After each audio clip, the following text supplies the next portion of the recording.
भारत संतों की भूमि चैनल में आपका हार्दिक स्वागत है। आज हम रावण के जन्म की कथा का जिक्र करेंगे। पिता की आज्ञा पाकर कैकसी विशर्वा के पास गई। उस समय भयंकर आंधी चल रही थी। आकाश में मेघ गर्जन कर रहे थे।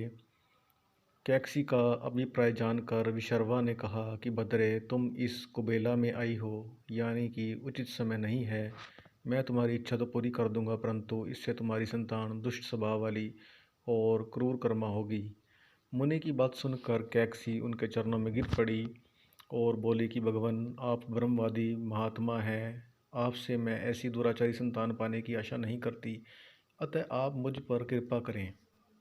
कैकसी के वचन सुनकर मुनि विशर्वा ने कहा कि अच्छा, तो तुम्हारा सबसे छोटा पुत्र सदाचारी और धर्मात्मा होगा। इस प्रकार कैकसी के 10 मुख वाले पुत्र का जन्म हुआ, जिसका नाम दशग्रीव रखा गया।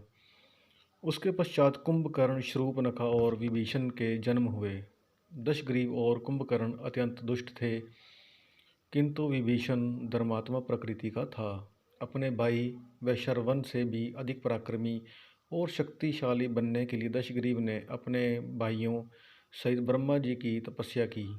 ब्रह्मा के प्रसन्न होने पर दशग्रीव ने मांगा कि मैं गरुड़, नाग, यक्ष, दैत्य, दानव, राक्षस तथा देवताओं के लिए अवध्या हो जाऊं। ब्रह्मा जी ने तथास्तु कहकर उसकी इच्छा पूरी कर दी। विभीषण ने धर्म में अविचल मति का और कुंभकर्ण ने वर्षों तक सोते रहने का वरदान पाया।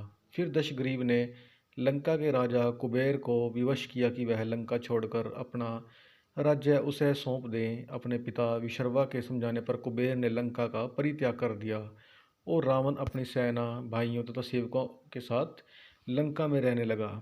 लंका में जम जाने के बाद अपने बहन शूर्पणखा का विवाह कालका के पुत्र दानवराज विद्यु विहरवा के साथ कर दिया। उसने स्वयं दिति के पुत्र मय की कन्या मंदोदरी से विवाह किया, जो हेमा नामक अप्सरा के गर्भ से उत्पन्न हुई थी। विरोचन कुमार बलि की पुत्री वज्र ज्वला से कुंभकर्ण का और गंधर्वराज महात्मा शैलुष की कन्या शर्मा से विभीषण का विवाह हुआ। कुछ समय पश्चात मंदोदरी ने मेघनाद को जन्म दिया, जो इंद्र को परास्त कर संसार में इंद्रजित के नाम से प्रसिद्ध हुआ।